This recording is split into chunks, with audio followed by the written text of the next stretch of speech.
दक्षिणा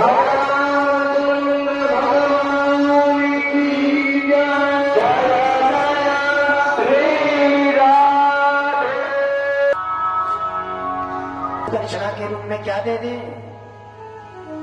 गुरु माता ने कहा बेटा वैसे तो मुझे कुछ ना चाहिए, पर तुम देना ही चाहते हो तो आपसे एक ही निवेदन करूंगी। निवेदन ये है बेटा कि अब जब तक तुम यहाँ रहे मैं अपने बेटे को भूल गई थी, अब तुम जा रहे हो तो मेरा बेटा मुझे याद आने लगेगा, मैं कैसे रहूंगी? इसलिए हे बेटा कृष्ण, तुम यदि कुछ देना चाहते हो तो मेरा बेटा वापस करके दे दो। भगवान कन्हैया ने कहा मां, हे गुरु माता, आपका बेटा मैंने तो कभी नहीं देखा।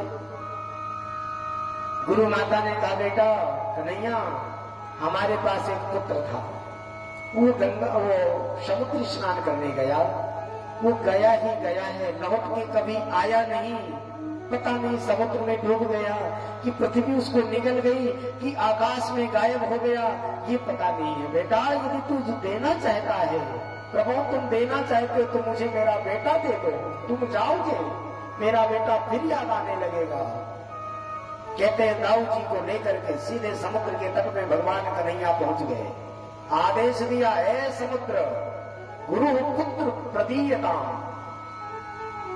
मेरे रहते रहते ब्राह्मण बालक की हत्या हो जाए, कोई इसको नष्ट कर दे, मैं धर्म की स्थापना करने के लिए आता हूं,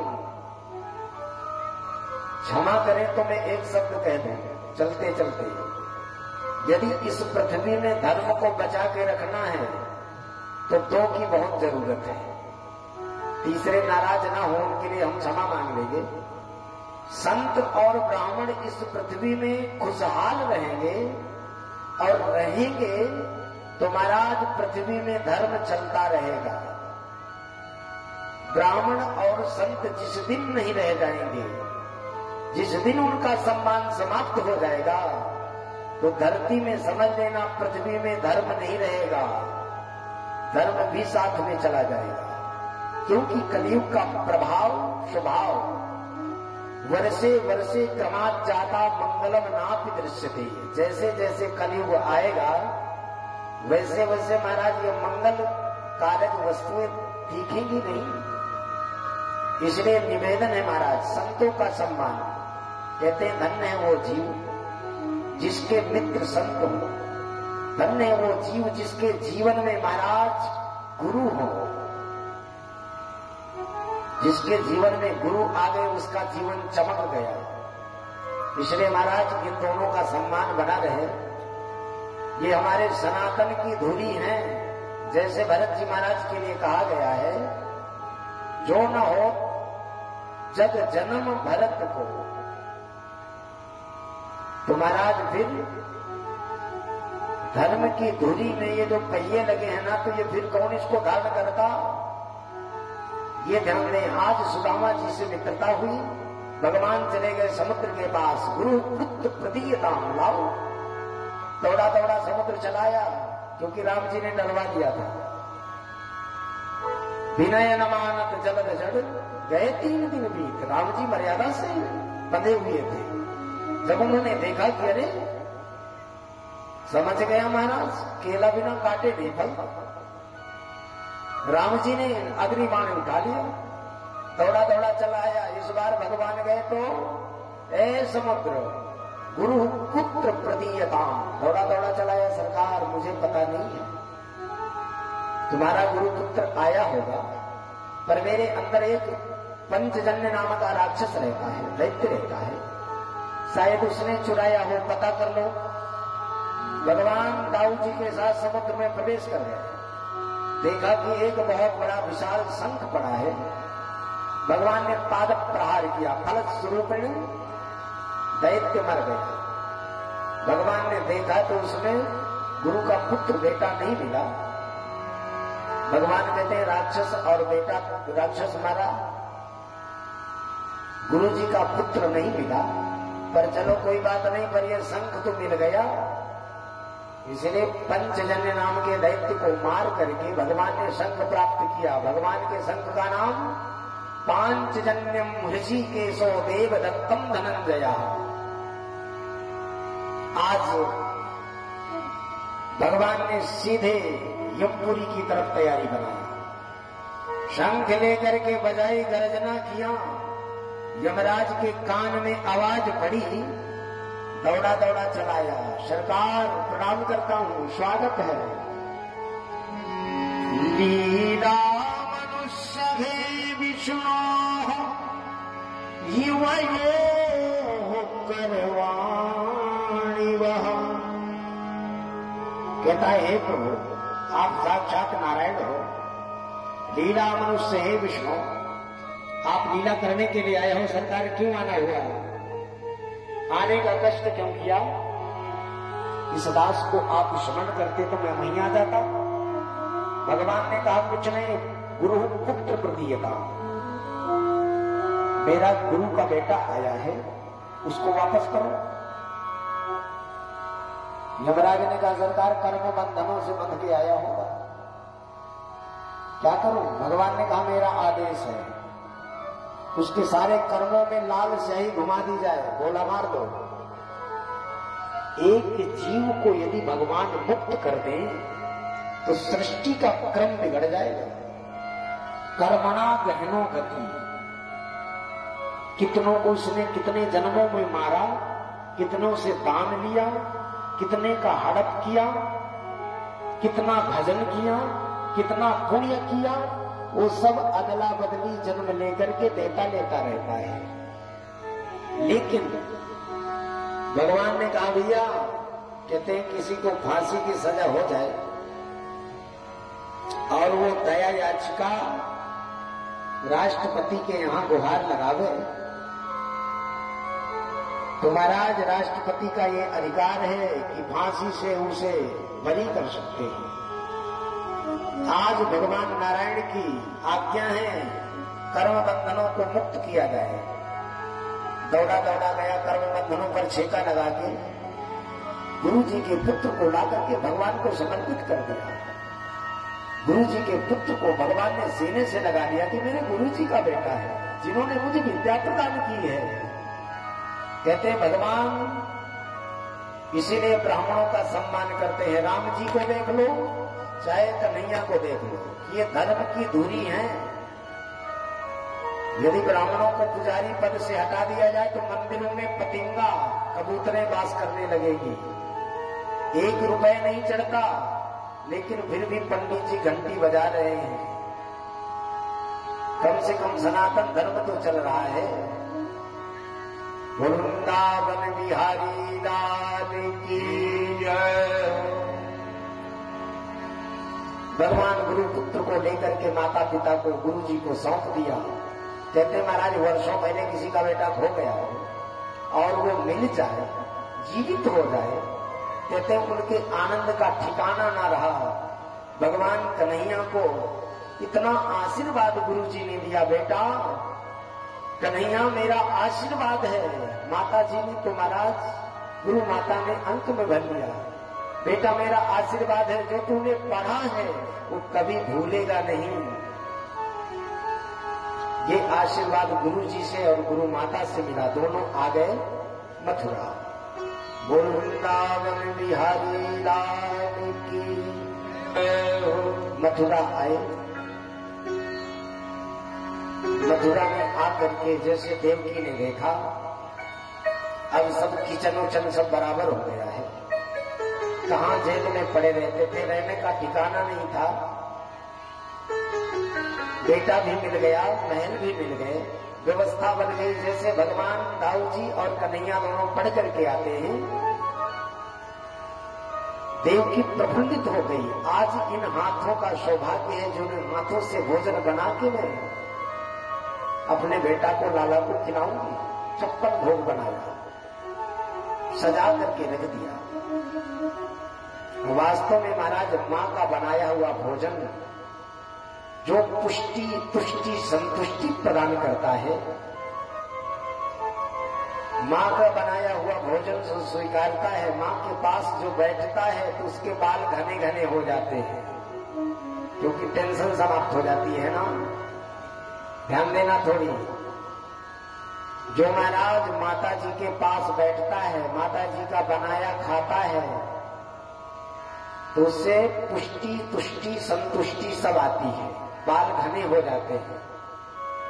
लेकिन क्षमा करें, जो अपने माता को छोड़ के केवल देवी जी का बनाया, समझ रहे हो ना, पत्नी का बनाया ही खाता रहता है, उसी के पास में बैठता है, उसके बाल तुरंत झड़ जाते हैं। दवा है, बता के जा रहा हूं। बोल वृंदावन बिहारी लाल की। अब चिंता इसलिए नहीं है ना कि जब सोचूंगा कि रोटी बंद हो गई, दूसरे घर से मांग के खा लूंगा, बाबा जी है ना। लेकिन वास्तव में आज भैया देवकी ने 56 भोग तैयार किया। मेरा लाला 56 भोग पाता है। एक कटोरी में जैसे माखन संयोग करके रखा। राम जी भी कहते हैं ना महाराज,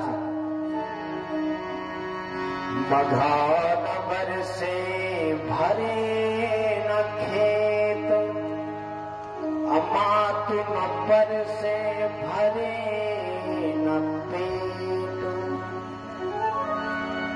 भगवान राम जी कहते हैं कि जिस दिन मैया मेरी भोजन बना के मुझे ना खिलावे, कितना भी खा लो तृप्ति नहीं होती। एक रोटी मांगो तो 4 डालती है, खा ले, कम देगा। आजकल बहुत कम खाने लगा है। ये मां का स्वभाव होता है। मैया देवकी ने भोजन लेकर के जैसे लाला के सामने रखा, भगवान कन्हैया प्रसन्न हो गए। आज मां के हाथों का बना भोजन, लेकिन जैसे दृष्टि गई माखन में, आग लग गई। थाली को चुपचाप एक तरफ रख दिया, दीवार की तरफ मुंह करके। भगवान इतना रोए, वस्त्र गीले हो गए। मैया देवकी कांपने लगी। अभी कन्हैया के स्वभाव से परिचित नहीं है, क्या हो गया? कांपने लगी। बुलाया गया, उद्धव जी तुम इनके स्वभाव को जानते हो, मेरे से क्या अपराध हो गया? उद्धव ने कहा, अरे प्रभु आप देखो तो मैया किस तरह से भय के मारे कांप रही हैं। मैया देवकी से क्या अपराध हुआ है? आप क्यों रो रहे हैं? कारण क्या है? भगवान कन्हैया ने उद्धव को महाराज अंक में बंद दिया। कहते हैं अंक में बंद करके इतना रोए कि उद्धव का अभिषेक कर दिया, पूरे वस्त्र गीले हो गए, इतना अश्रुपात हुआ। मैया से कुछ धोखा नहीं हुआ, मैया से कोई अपराध नहीं हुआ। मैया आप चिंता ना करो, धोखा आप अपराध क्या करेंगी? अपराध तो इससे हुआ है, ये तो मैं कृष्ण हूं, मेरे से अपराध हुआ है। अरे उद्धव, जब मैं छोटा था तो मेरी मैया यशोदा ने, जब मैं बिस्तर गीला कर देता था तो मेरी मैया सूखे की तरफ लिटा देती थी। इस तरह की सर्दी में स्वयं गीले में सोती थी। जब मैं दोनों तरफ बिस्तर गीला कर देता था, वही मैया मुझे उठा के बुढ़ापे में अपने सीने में सुला करके पूरी रात पार कर देती थी। लेकिन जब उनके सहारे का समय आया, मैं उनको सहारा ना दे सका। बुढ़ापे में उनकी आंखों में आंसू दे के चला आया हूँ। ये मैंने माखन देखा तो मेरी बूढ़ी मैया यशोदा याद आने लगी है। महाराज माहौल बदल गया, सन्नाटा छा गया। क्या करें? उद्धव, मुझे तुम मथुरा में रखना चाहते हो, मैं तभी रह पाऊंगा जब वो ब्रजवासी मुझे याद करना छोड़ देंगे। जब से महाराज ये मोबाइल चल गया तो खुजली बंद हो गई, हाथों की पैरों की। हमारे याद में वो सामर्थ्य था कि जो सच्चे प्रेमी होते थे महाराज, एक क्षण में पता चल जाता था। और वहीं से महाराज वो कह भी देते थे, मुझे चैन से जीने भी दोगे कि नहीं? इतना कहने से जो याद कर रहा है उससे संतुष्टि हो जाती थी। आज भगवान कन्हैया ने अपने को अपराधी घोषित कर दिया।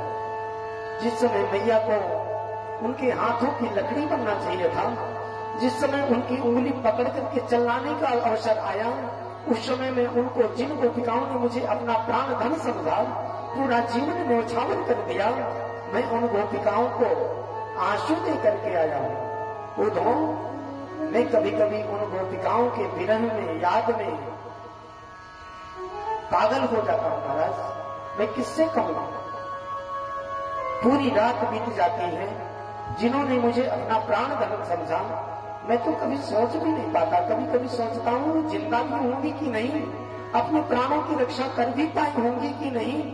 उधो मुझे मथुरा में रखना चाहते हो तो तुम जाओ, नंद बाबा और यशोदा उन हजारों गोपिकाओं को समझाओ कि कृष्ण को भूल जाओ।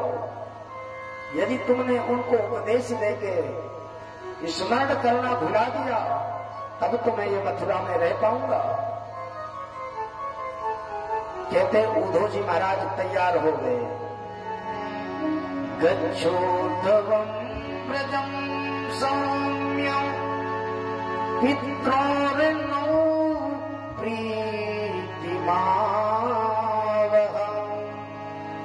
गोपीनां मद्वियोगाधिम् मत्संदेशैर्विमोचय।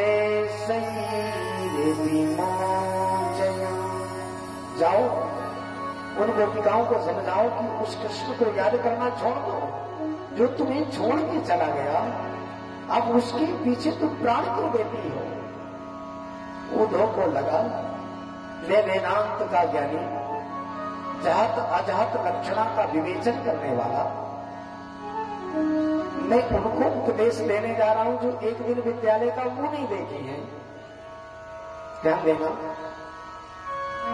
कैसे समझाऊंगा, कौन सा मैं शैली अपनाऊंगा, पर भगवत आज्ञा है, मुझे जाना ही पड़ेगा।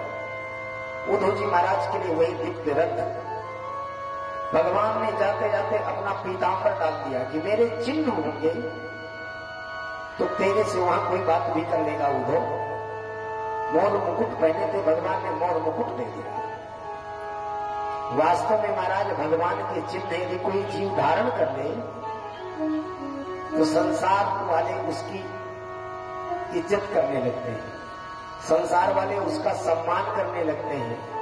ये महाराज तिलक और गुरु जी का ये प्रसाद, गुरु जी का ये महाराज कंठा, ये सब भगवान के ही तो हैं। इसलिए आप इतने विशिष्ट व्यक्ति हो करके महाराज नीचे बैठ करके आप सुन रहे हैं, तो मुझे पता है कि केवल भगवान के ये जो चिन्ह मैंने धारण किए हैं, आप उन्हीं को प्रणाम कर रहे हैं, उन्हीं को आप सुन रहे हैं। उद्धव जी महाराज को सौंप दिया कि उद्धव ब्रज में तब तेरी तरफ कोई देखेगा जब मेरे चिन्ह तेरे शरीर में होंगे। रथ पहुंचा, 4 रास्ताएं थी। उद्धव देख रहे थे कोई मिल जाए तो पता चले कि नंद भवन की तरफ रास्ता जाता कौन है, किस रास्ते से पहुंच सकता हूं। एक बुढ़ा बैठा था, आंखों में आंसू, बोलना उठना बैठना सब बंद। जहां बैठे हैं, घंटों में जिस स्थिति में बैठे हैं, उद्धव जी कहते हैं ये जिंदा भी है। आवाज लगाई, ए बाबा हमें नंद भवन जाना है, मार्ग कौन सा है, किस रास्ते जाऊं, बाबा बताओगे? आवाज गई कानों तक, चिल्ला पड़े। ब्रजवासी ने कहा, ए दुष्ट, ए पापी, नंद और यशोदा का अपमान करने वाला ये ब्रज में प्रवेश कैसे पा गया? कहते उद्धव जी के महाराज रोमांच खड़े हो गए। बाबा मैंने कब अपमान की हो? नंद यशोदा का मैंने अपमान कब किया? बोले तू पापी, अपमान किया है। ये जो सामने से नाली बहती चली आ रही है, ये कोई साधारण जल की नाली नहीं है। जिस दिन से वो कृष्ण वो प्राण प्यारे चले गए, उस दिन से नंद भवन की तरफ मुंह कौन उठाता है? कौन पूछता है नंद और यशोदा को? सब वीरान पड़ा है। लेकिन तू आया कहां से, जाना चाहता है तो ये नाली साधारण नाली नहीं है। हजारों गोपिकाएं नंद और यशोदा कन्हैया की याद में विरह में रो रहे हैं। उनके रोने से जो अश्रुपात होता है वही जल वही आंसू ये महाराज नाली के रूप में प्रवाहित है। उद्धव जी का जो ज्ञान था तो ढीला पड़ने लगा। ज्ञान की अकड़ महाराज पकड़ ढीली पड़ने लगी है। क्या भगवान के कन्हैया के प्रेम में इतना विभोर है कि उनके रोने से ये नाली चल पड़ी है। आगे बढ़े, कहते नंद भवन के सामने जैसे रथ खड़ा हुआ, नंद बाबा अश्रुपात होते होते नंद बाबा को कम दिखने लगा है। नंद बाबा ने देखा वही रथ, मोर मुकुट पीतांबर, दौड़ पड़े पागलों की तरफ। मेरा लाला आ गया, मेरा कन्हैया आ गया, दौड़े दौड़े चले जा रहे हैं।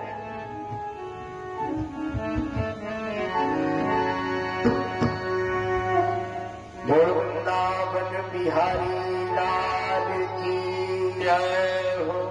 नंद बाबा ने देखा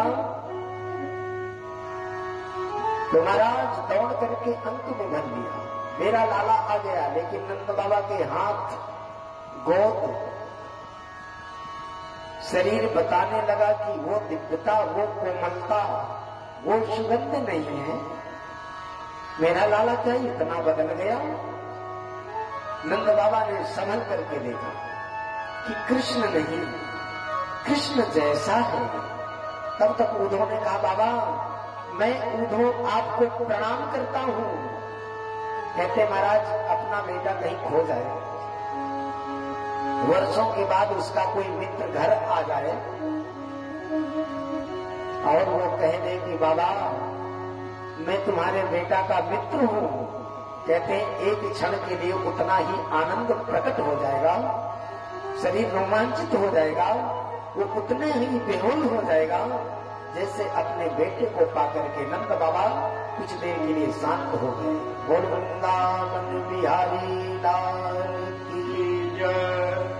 कहते हैं नंद बाबा ने आतिथेय किया, अतिथि का जो स्वागत करना चाहिए। लेकिन महाराज वह स्थिति देख करके कौन खाए कौन सोए। कहते पूरी रात बीत गई चर्चा करते करते। भैया कभी कृष्ण हमारी याद करता भी है, वो जब आएगा तभी तो दर्शन मिलेंगे। इसको कहते हैं मर्यादा।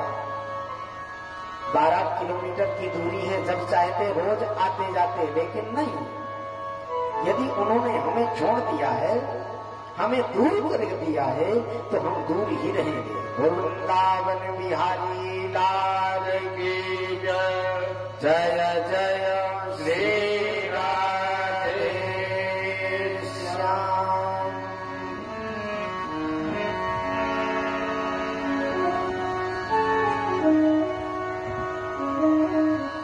नंद बाबा और उद्धव जी की पूरी रात ये चर्चा चलती रही। इसको थोड़ी बढ़ाओ, इसमें बेस पड़ा है क्या हारमोनियम? बोल वृंदावन बिहारी लाल की। पूरी रात चर्चा होती रही। उद्धव ने कहा था कि मैं ऐसा ज्ञान दूंगा कि वो भूल जाएंगे, लेकिन उद्धव जी को समझ में नहीं आ रहा कि मैं उपदेश कहां से प्रारंभ करूं। समस्त शास्त्र कहते हैं कि भगवान को स्मरण करो। यदि मैंने कह दिया कि भगवान को भूल जाओ, ये तो बड़ा विपरीत उपदेश हो जाएगा। क्या करूं? उद्धव जी को थोड़ी समझ में आया कि बाबा आप जिसको अपना बेटा समझते हो ना, वो तुम्हारा बेटा ही नहीं, वो जगत का पिता भी है। जब ये बात सुनते हैं नंद जी,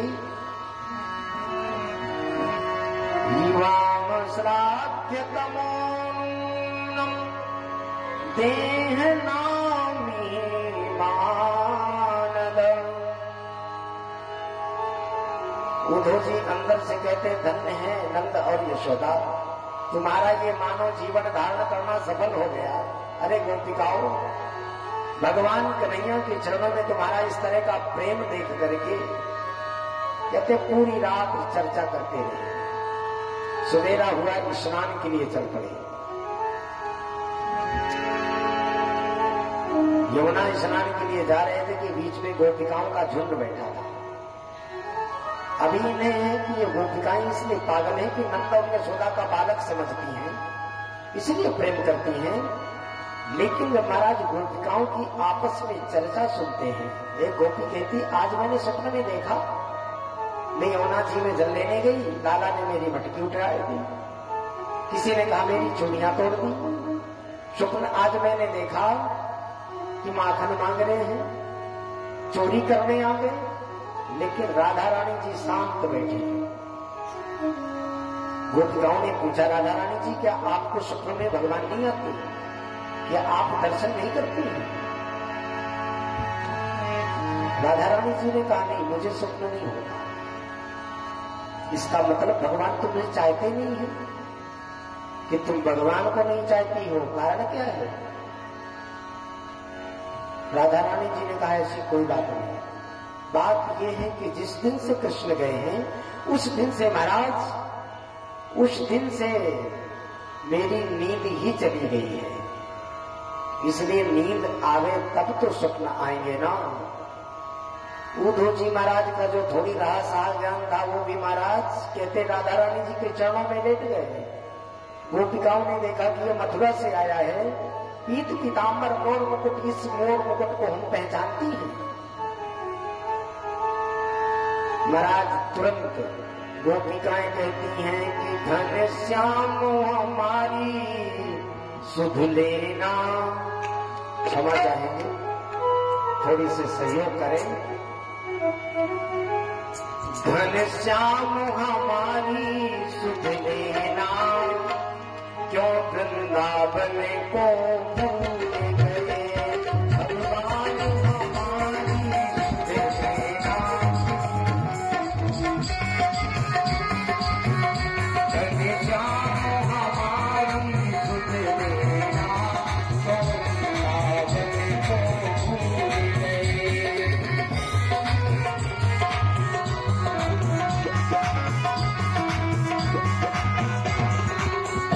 घनश्याम हमारी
थोड़ी और बनाओ। इस बार 20 बार तुम्हें टोकना पड़ा है ना। जय जय श्री राधे श्याम।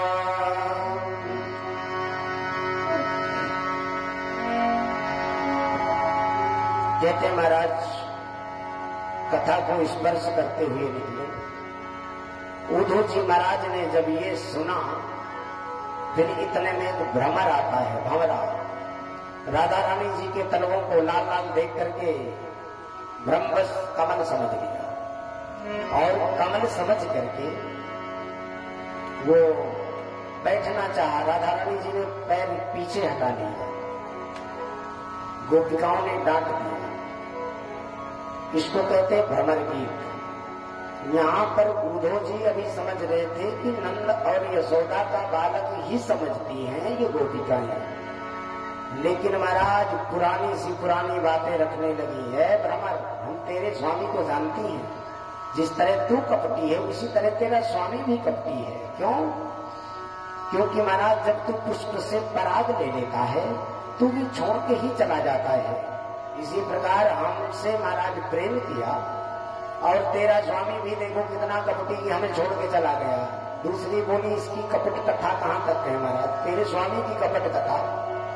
बेचारे बलि ने महाराज जब 52 रूप में आए थे ना, यही कन्हैया जब आया था 52 रूप में, तो तेरे स्वामी को बलि ने सर्वस्व दान दे दिया और उस बेचारे को बांध करके पटक दिया।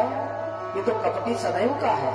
अरे महाराज शूर्पणखा ने तो केवल विवाह के लिए ही प्रस्ताव रखा था, लेकिन जब राम जी बन करके आए थे बेचारी की नाक ही काट दिया। कितना कपटी है ये महाराज। जब पुरानी सी पुरानी बातें स्मरण करने लगी तब उद्धव को लगा कि ये भगवान समझ करके इतना प्रेम करती हैं। राधा रानी जी के चरणों में लेट गए। बोल वृंदावन बिहारी लाल की जय हो।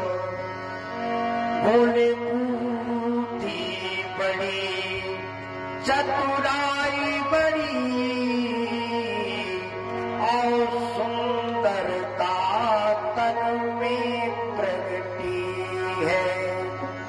मान बड़ो धन धाम बड़ो जग कीरत हूँ जग में प्रगटी है। घूमत द्वार गजेंद्र हजारन सोमिंद्र हूँ सोना ही घटी है। पर तुलसी जगदीश की भक्ति बिना जैसे सुंदर नारी की नाक कटी है। गोस्वामी जी महाराज इधर उधर घुमाए के छुरी ज्यादातर नारियों के ऊपर। बोले तुलसी जगदीश की भक्ति बिना जैसे सुंदर नारी की नाक कटी है। हारमोनियम में। इसलिए महाराज तुलसीदास जी ने नारियों के बारे में बहुत कुछ कहा। क्यों? क्योंकि जो सहनशीलता माताओं में होती है वो तुम में नहीं होती। गोस्वामी जी को पता कि इनको मैंने टारगेट किया तो महाराज ये मुझे निपटाएंगे। माताओं को पता है कि इनका हृदय कितना कोमल होता है, ये कितना सहनशील होती हैं, कितना महाराज सब कुछ कितना पर्दा किए पूरे घर गृहस्थी का कार्य संभालती हैं, सहन करती हुई सबकी सुनती भी जाती है। इसलिए गोस्वामी तुलसीदास जी सुना दे तो वो समझते कि सब क्षमा कर देंगी, माताएं हैं। बोल वृंदावन बिहारी लाल की जय। 6 महीना के बाद लौट करके भगवान के पास आए। भगवान ने देखा, दौड़ करके अंक में भर लिया, लेकिन उद्धव जी मुंह घुमा करके खड़े हो गए, सीधे मुंह बात नहीं कर रहे। उद्धव जी कहते आज मुझे पता चला है कि तू कितना दुष्ट है, कितना कठोर है, कितना निर्दयी है। जिन गोपिकाओं ने तुम्हें अपना प्राण समझ लिया, अपना सर्वस्व सौंप दिया, अरे मैया यशोदा और बाबा नंद ने तुम्हें सब कुछ अपना मान लिया था, मुझे पता नहीं था कि तुम इतने कठोर हो। मैं तो तुमसे बात भी नहीं करना चाहता। कहते दौड़ करके भगवान कन्हैया ने दाऊ उद्धव को पकड़ लिया। बोल वृंदावन बिहारी लाल की। इस तरह से महाराज भगवान ने कहा बस उद्धव जी मैं तेरे जीवन में यही देखना चाहता था। ज्ञानी तो था, ज्ञान का अपार भंडार है तेरे अंदर, लेकिन प्रेम नहीं था। भगवान के चरणों में प्रेम और हो जाए, प्रेमा भक्ति और आ जाए, इसलिए तुझे मैंने वृंदावन भेजा है। बस लाला उद्धव, जब कभी ब्रजवासियों की याद आएगी, गोपिकाओं की याद आएगी, मैया यशोदा का स्मरण होगा, तो तेरे से प्रेम की बातें करके दिल हल्का हो जाया करेगा। बोल वृंदावन बिहारी लाल की जय। अब कथाओं को थोड़ी स्मरण कर लें। कहते हैं कंस मारा गया। कंस का जो ससुर था ना जरासंध, सबको पता है। कहते हैं उसकी दो बेटियां थी, अस्ति और प्राप्ति। अस्ति माने है, और जो नहीं है उसकी प्राप्ति हो जाए। ये दोनों कब आती हैं? बोले जरा बुढ़ापे में ही आती है। अस्ति और प्राप्ति जो है ना, ये दोनों बुढ़ापे में आती हैं।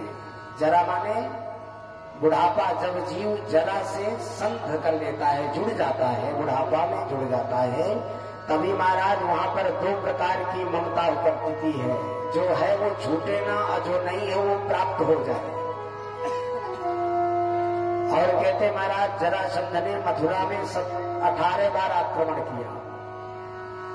कहते हैं जन्म से लेकर के मृत्यु तक व्यक्ति 18 बार बीमार पड़ता है, 17 बार।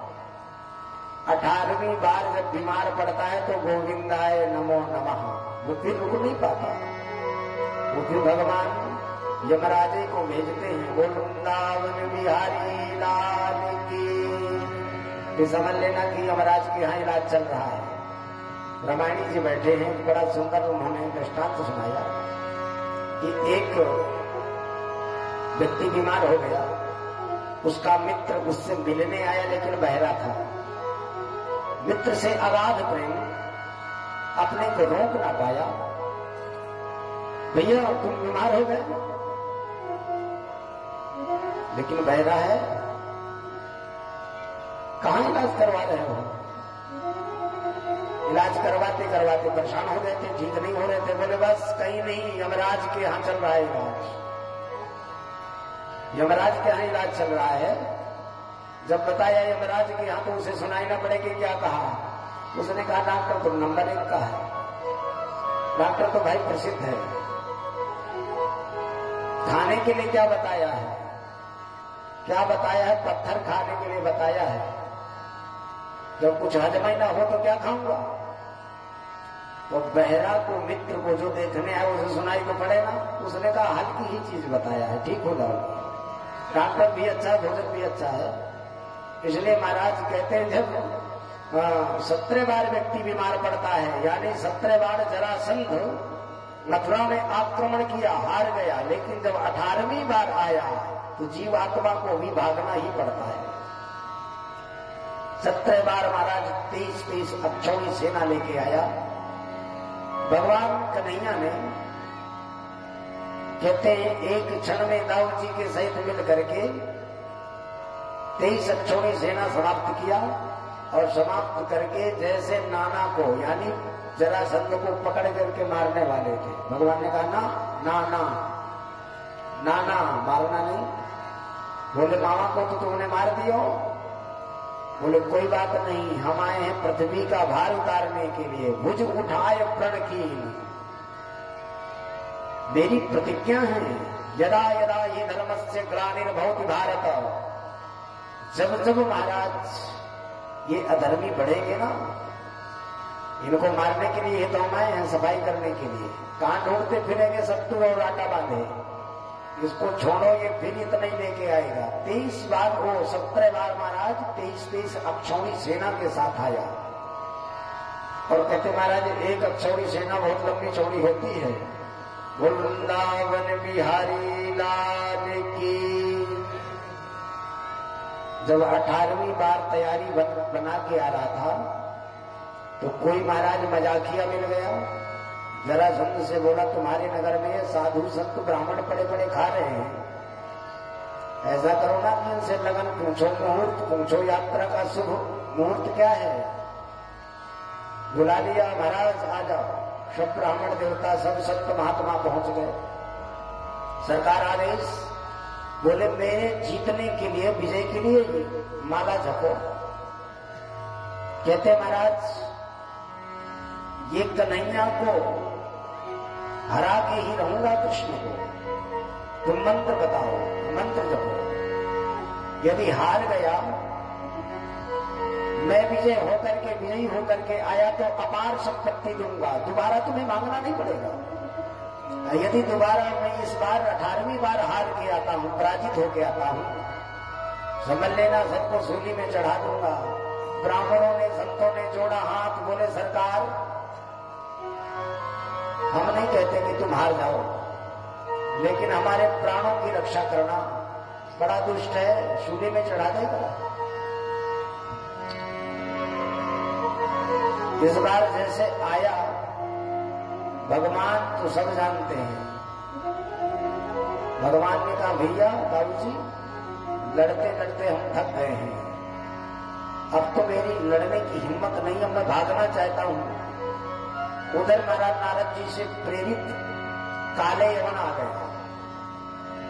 जब काल यवन आता है 18वीं बार, काले ही आता है साथ में आक्रमण करके, बीमारी के साथ काले यवन आया।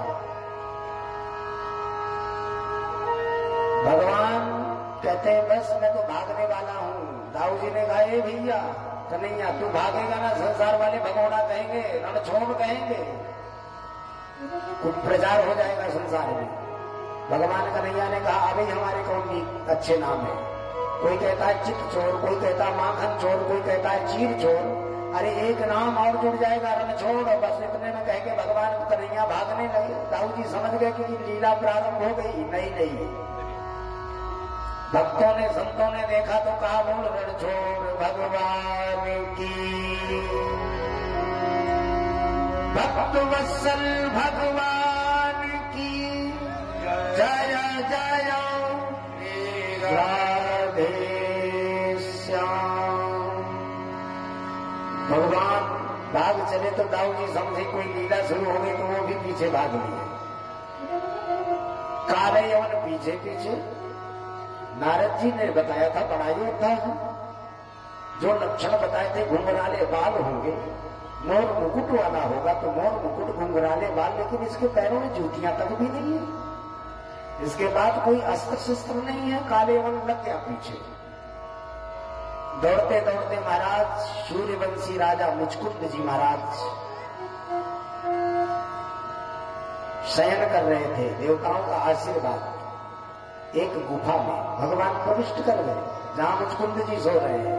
ध्यान देना, अहि मूषकवत् देवाः हृदयस्य पद्मीं गतैः। दिमाग से काम लेना चाहिए। काले यवन की मृत्यु मुचकुंद जी महाराज के द्वारा लिखी है, इसलिए भगवान ने हाथ नहीं उठाया। मुचकुंद जी महाराज सो रहे थे, उन्हें आशीर्वाद था देवताओं का कि तुम सो जाओ, तुम्हें कोई कच्ची नींद में जगाएगा और तुम्हारी दृष्टि पड़ते वो भस्म ही हो जाएगा। भगवान ने अपना पीताम्बर उड़ा दिया, कोने में जाके चिपके खड़े हो गए। काले वन समझा कि कृष्ण भागते भागते थक के यहां सो रहा है, एक लात मारा। मुचकुंद जी महाराज जागे, देखे कौन, तब तक गोविंदाय नमो नमः जल करके भस्म हो गया। मुचकुंद जी देखे कौन आया, कहां से आया, किस लिए आया, कोई पता न चला। निरख रहे थे तो कोने पे महाराज जिस गुफा में सो रहे थे, देखा कोने में ये नीलमणि की तरह प्रकाश कैसे हो रहा है, ये कारण क्या है। तब तक भगवान कन्हैया कमर पे हाथ लगाए मंद मुस्कुराते हुए मटकते हुए सामने आके खड़े हुए। मुचकुंद जी महाराज लेट गए चरणों में, सरकार ये लीला क्या है। बात समझ में नहीं आई, बोले लीला समाप्त है, अब नया अध्याय शुरू। बोल वृंदावन बिहारी लाल की। चरणों में प्रणाम किया, सरकार कुछ दे दीजिए। भगवान ने कहा मांग लो। बोले मैं तो राज इतना किया हूं कि देवताओं की सहायता करने भी गया था, मुझे कुछ ना चाहिए, अपनी भक्ति दे दो बस। भगवान ने कहा सब कुछ दूंगा पर अपनी भक्ति तुम्हें नहीं दूंगा। क्यों? बोले 6-6 महीना तुम सोते हो तो हमें भोग कब लगाओगे। इसलिए ज्यादा सोने वाले को भगवान भक्ति नहीं देते। वैसे हम चेला नहीं बनाते हैं,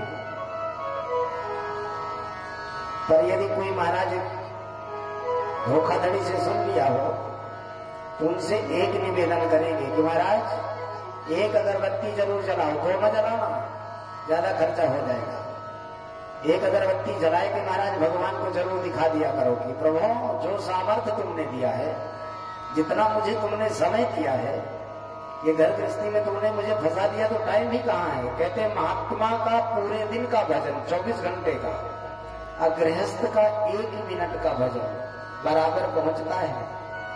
महात्मा फ्री के माल पुए खा रहा है, पड़ा है, चाहे जब चिल्लाता रहे, लेकिन गृहस्थ को 1 मिनट का टाइम नहीं है, फिर भी वो समय निकाल के नाम तो ले रहा है। इसलिए बराबर है महाराज। वृंदावन बिहारी लाल की। भगवान ने भक्ति नहीं दिया, अगले जन्म के लिए कहा तुम नरसिंह होकर के आओगे, मेरी भक्ति तुम्हें मिलेगी।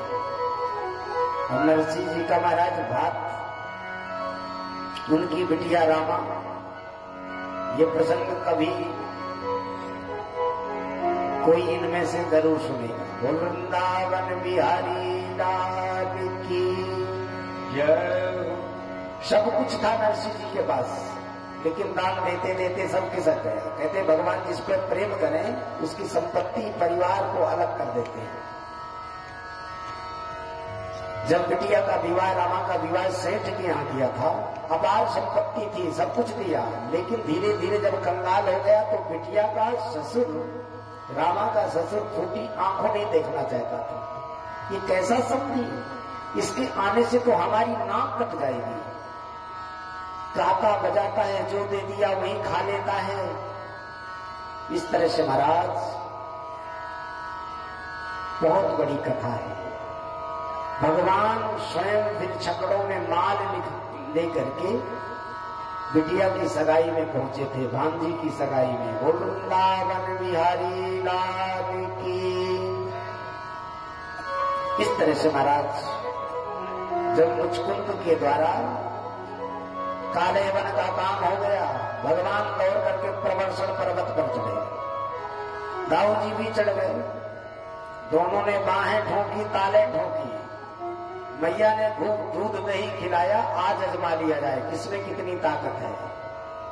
प्रवर्षण पर्वत समुद्र के तट में है। इधर से पहुंच गया जरासंध, पेट्रोल डाल करके, लाख डाल करके, वो जो राल आती है ना, पेट्रोल जैसे जलती है। बरसात के समय में यदि कहीं अंत्येष्टि क्रिया करनी पड़ी तो लोग लाते हैं ना वो झोंका, उसी का वो महल बना हुआ था, लाखा भवन।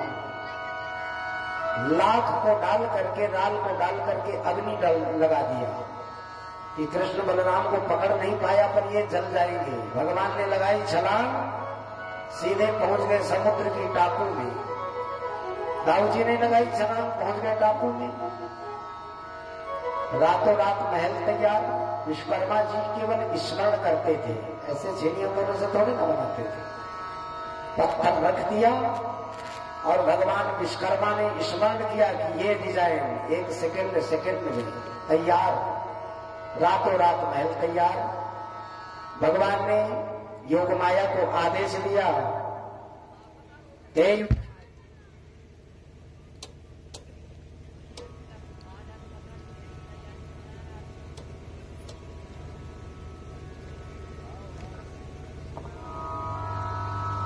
बोल वृंदावन बिहारी लाल की। योग माया को आदेश दिया कि जाओ, जो ब्रजवासी सो रहे हैं न मथुरा में, उनको उठाए के सीधे द्वारिका में लाओ। रातों रात प्रवेश भी करवा दिया। अघटित घटना पटीयसी योगाय संयोगाय या माया कृपा। सब कुछ संभव है। आज महाराज द्वारिका में सुबह सुबह सब जाके भगवान रात भर नाम सोच रहे थे कि इस नगर का नाम क्या होगा। नगर तो बड़ा सुंदर बना है, नए फ्लैट, नए गली, नए मोहल्ला, नए कमरे, डेंटिंग पेंटिंग सब कुछ बराबर। अब इसके बाद ब्रजवासी जाके सुबह यमुना स्नान करने के लिए, वहां यमुना नहीं समुद्र के बीच में पड़े हैं। चारों तरफ दरवाजा ढूंढ रहे, कहाँ है भैया दरवाजा। जब द्वार ना मिला तो सब चिल्ला पड़े, द्वार कहाँ, द्वार कहाँ। भगवान खूब हंसे ताली बजा के कि भैया रात भर नाम ढूंढ रहा था, मेरे ब्रजवासियों के मुंह से निकला कि द्वार कहाँ, तो इस नगर का नाम द्वारिका। बोल द्वारिका धाम की। द्वारिका में प्रवेश हुए। महाराज रेवत को पता चला, अपनी बिटिया रेवती को लेके आके ताऊ जी के साथ विवाह कर दिया।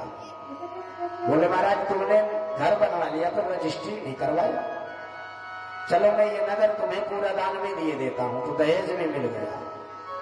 इधर कहते महाराज ताऊ जी की शादी हो गई, सो भगवान के सिर में खुजली हो गई। बोल वृंदावन बिहारी लाल की। दाऊ जी का तो काम बन गया। अब कोई बिटिया वाला आवे तो हमारी भी पूछताछ हो। भागवत जी में थोड़ी दूसरे शब्दों से लिखा है, लेकिन ऐसे ही लिखा है। भगवान के अंदर ये विचार चला कि बड़े भैया की तो सगाई हो गई, अब हमें भी कोई पूछने वाला आएगा। तब तक कहते हैं महाराज भगवान भी भगवान शब्द से महाराज देखो भीष्मक जी को संबोधन किया गया है। भगवान भीष्मक सुता रुक्मिणी रुचिरानना।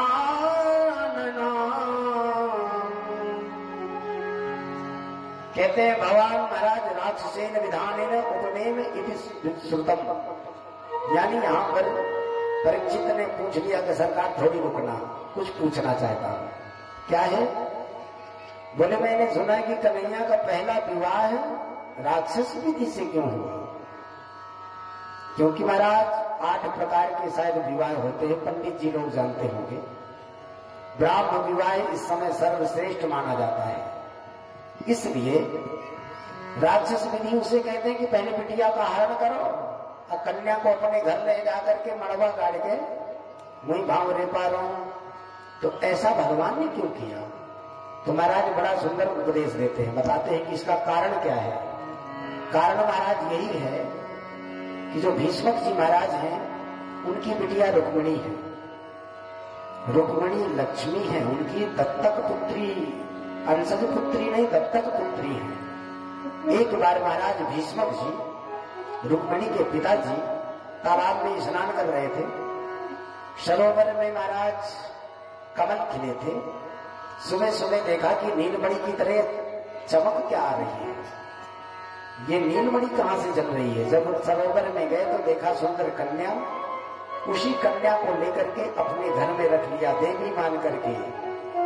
बड़ी सयानी हो गई धीरे धीरे। अब बिटिया सयानी हो जाए तो क्या होता है? फिर खुशी होती है, हाथ उठाओ।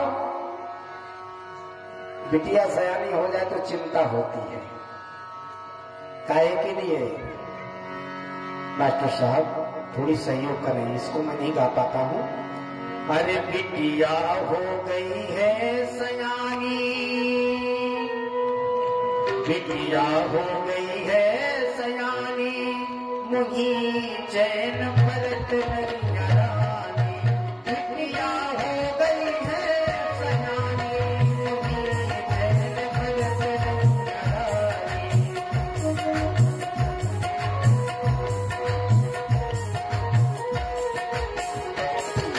बिटिया हो गई है सयानी, मुही चैन परत नरिया रानी।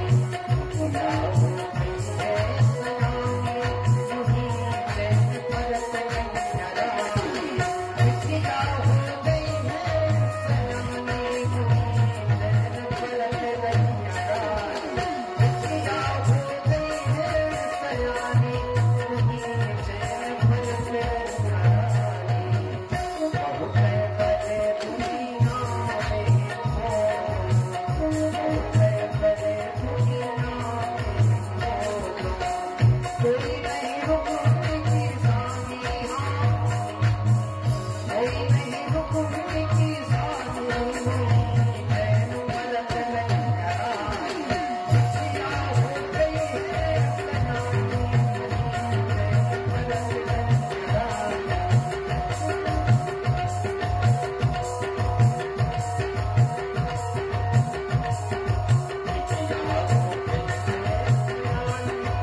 भरे मुझे रात एक भरे मुझे रात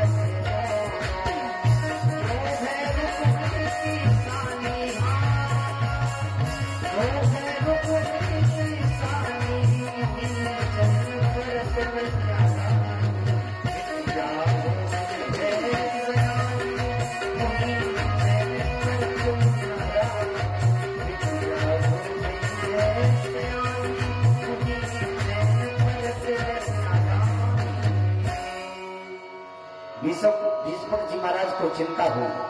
बोले बस केवल एक ही वर है जिसका नाम द्वारिकाधीश है। वहां पे महाराज रुक्मी भी भोजन कर रहा था। जो रुक्मिणी के कई भाई है ना, रुक्मी, रुक्ममाली, रुक्मबाहु, रुक्मकेशी, रुक्मरथ। रुक्मी महाराज भगवान कन्हैया को शत्रु मानता था क्योंकि उसकी मित्रता जरासंध से, उसकी मित्रता शिशुपाल से। जैसा मित्र होगा वैसे ही तो वो भी होगा ना। इसलिए मित्रता उसी से करना जिसके जैसा बनना चाहते हैं। आज महाराज इधर कहते हैं कि नारद जी ने द्वारिकाधीश की कथा रुक्मिणी को सुना के अंदर महाराज भगवान द्वारिकाधीश के भजन करने लगी रुक्मिणी। रुक्मिणी की सुंदरता, सरलता, सहजता की कथा भगवान द्वारिकाधीश को खूब सुनाते नारद जी। दोनों ने एक दूसरे को मान लिया। हम मान क्या लिया? पहले से हैं, वो लक्ष्मी है, भगवान द्वारिकाधीश नारायण है। तुम ना ऐसा करना है। वृंदावन बिहारी लाल की। जब रुक्मिणी जी को पता चला तो भीष्म जी ने कहा बिटिया का विवाह द्वारिकाधीश से करेंगे। रुक्मी गाली देने लगा वो भगोड़े के साथ, जिसकी जाति का भी ठिकाना नहीं। कोई कहते हैं नंद और यशोदा का है, कोई कहते हैं देवकी और वसुदेव, जिसके बाप का ठिकाना ना हो, उसके साथ हम अपनी बिटिया का विवाह, बहन का विवाह कभी नहीं कर सकते। भीष्म जी महाराज ने कानों में उंगली लगाई दिया, भैया बस कर, तेरे भाषण मैंने बहुत सुन लिया। ठीक है, तेरी बहन है, जहां चाहे वहां कर ले। ठीक है महाराज, छोड़ दो। रुक्मी दौड़ा गया शिशुपाल के पास। शिशुपाल ने यहां विवाह पक्का कर दिया। रुक्मिणी को पता चल गया, भाभियों से रोने लगी। भाभी हम तो द्वारिकाधीश को स्वीकारती हैं, चाहती हैं। भाभियों ने कहा रोने धोने से काम नहीं चलेगा, लेटर लिखो। रुक्मिणी जी ने महाराज लेटर लिख दिया। लेकिन लेटर लेके कौन जाए?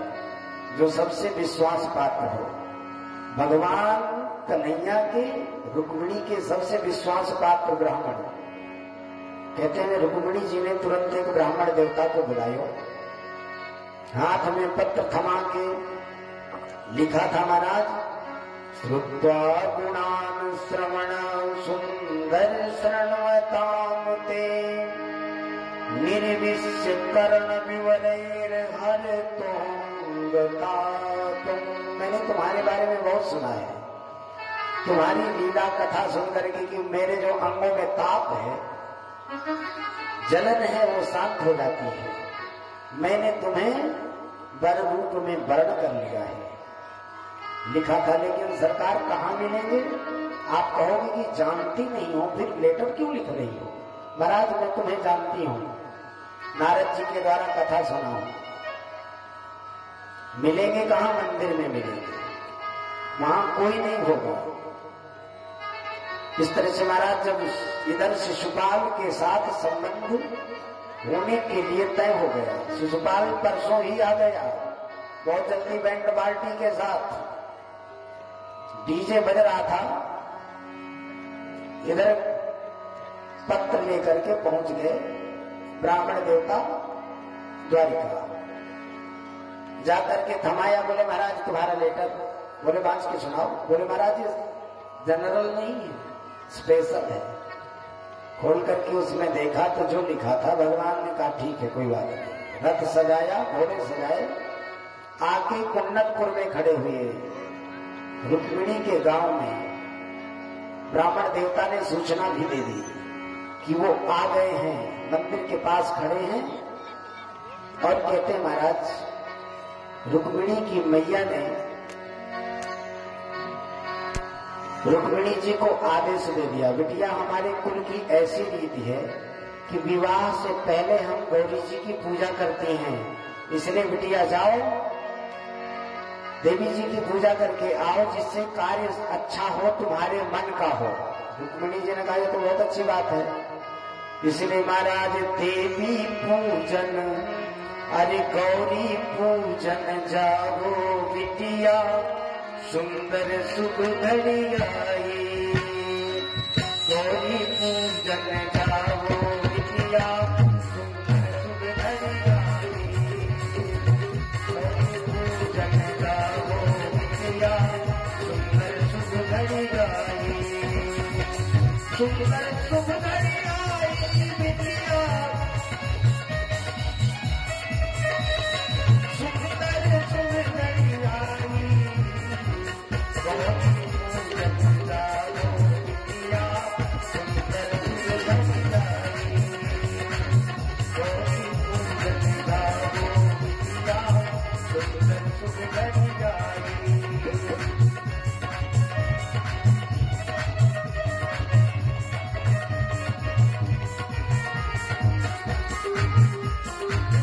जागो बिटिया सुंदर शुभ घड़ी आई, अपने कुल की रीत है आगी, बाद में बेटी जाए ब्याही, जाओ बेटी मंदिर बाही, जाओ बेटी मंदिर बाही, दुर्गा जी बरदान जो गई है, दुर्गा जी बरदान जो गई है, सुंदर शुभ पर गाई, गौरी पूजन जाओ बिटिया सुंदर शुभ घड़ी आई, गौरी पूजन जाओ बिटिया सुंदर शुभ घड़ी आई। बोल वृंदावन बिहारी लाल की। गौरी महारानी की पूजा करने के लिए रुक्मिणी जी गई। भगवान कन्हैया पहले से खड़े थे। शिशुपाल को पता चला कि वो कृष्ण कन्हैया आया है, सैनिक भेज दिए। सैनिकों के बीच से भगवान ने रुक्मिणी जी को उठाए के ले चले। सब देखते रह गए, जल्दी जल्दी विवाह करवाए ना। वृंदावन बिहारी लाल की। जब लेके चल पड़े सैनिकों को होश आया कि वो तो ले गया। ललकारा, युद्ध प्रारंभ हो गया। और जब द्वारिका में लेके जाके भी आधे घराती बन गए, आधे बराती बन गए।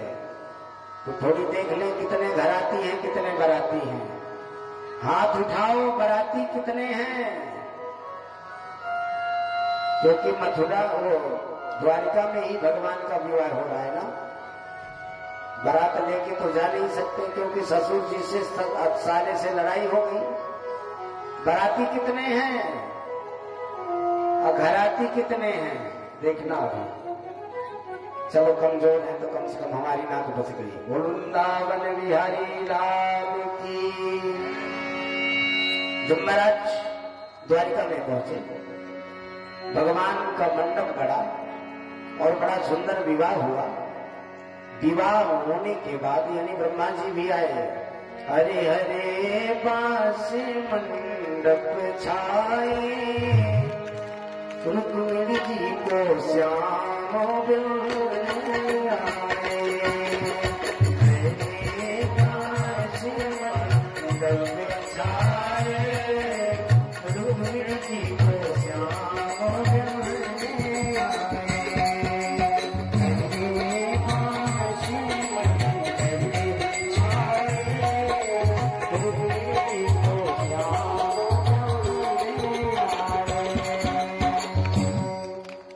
महाराज भांवरे बन गए, लेकिन गाली दी जाती है। अब कब दी जाती है भगवान जाने। महाराज द्वारिका की ही नारियां गाली देने लगी भगवान को कि मुकुट धरे सामरे लाला, दो बापों के जाए। मुकुट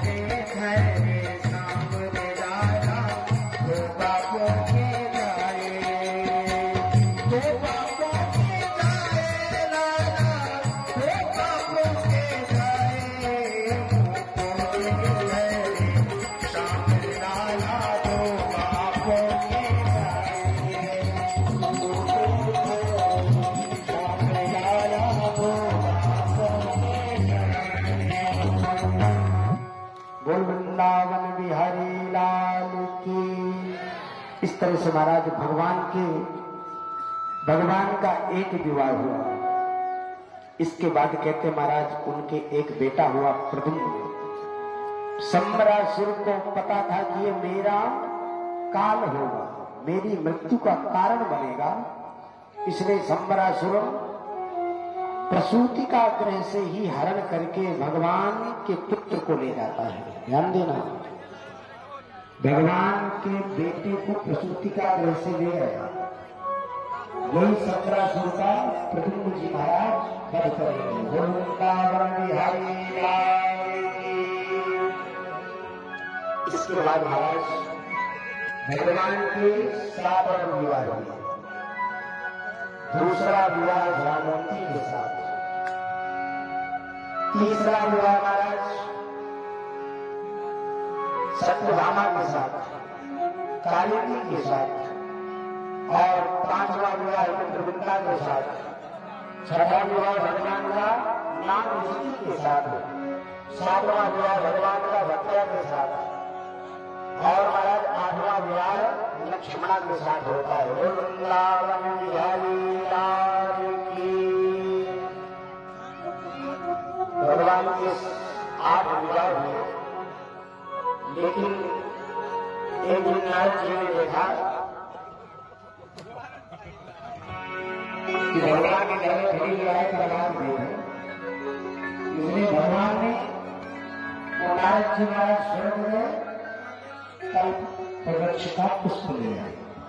कल्प वृक्ष का पुष्प ला करके एक भगवान कन्हैया को सुदामा सभा में दिया, और एक महाराज पुष्प रुक्मिणी जी के हाथों में थमा दिया।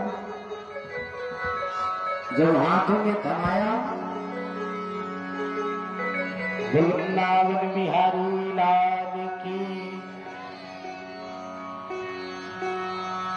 दूसरा रुक्मिणी जी को मिला। इधर कहते हैं सत्यभामा से कि दूसरा फूल तुम्हें भगवान देंगे। द्वारकाधीश गए तो दूसरा फूल भी रुक्मिणी के हाथ में पहुंच गया। सत्यभामा नाराज को भवन में चली गई। भगवान ने कहा कारण क्या है? बोले तुम बड़े कपटी हो। एक फूल उनको मिल गया था तो दूसरा मुझे भी चाहिए ना। भगवान ने कहा फूल की बात करती हो, चलो मैं तुम्हें कल्प वृक्ष ही दिलवा देता हूं। चल पड़े स्वर्ग की तरफ। रास्ते में भौमासुर का नगर पड़ा। भगवान से युद्ध छिड़ गया। ये सत्यभामा पृथ्वी का अवतार है।